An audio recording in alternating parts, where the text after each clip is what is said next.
चार धाम में आज हम जानेंगे यमुनोत्री के बारे में। यमुनोत्री हिंदू धर्म ग्रंथ अनुसार यमुना, जिनके पट द्वार अपने श्रद्धालुओं के लिए अक्षय तृतीया से सबसे चार धाम में सबसे पहले खुलते हैं।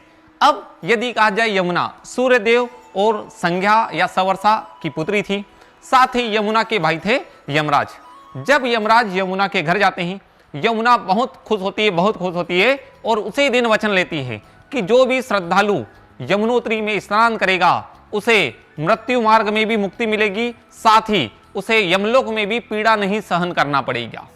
इसीलिए यमुनोत्री को मृत्यु मुक्ति या पाप नाश भी कहा जाता है। जो अक्षय तृतीया पर यमुनोत्री के द्वार या पट श्रद्धालुओं के लिए ओपन होते हैं, जब उनके भाई यमराज उनके यहाँ पर जाते हैं, इसी के साथ में हिंदू धर्म में जो भाई दूज का पर्व होता है, भाई दूज पर यमुनोत्री के पट भी बंद हो जाते हैं। साथ ही यहीं पर देखा जाए तो यहाँ पर है सप्तऋषि कुंड, जो यमुनोत्री से 1 किलोमीटर ऊपर आता है।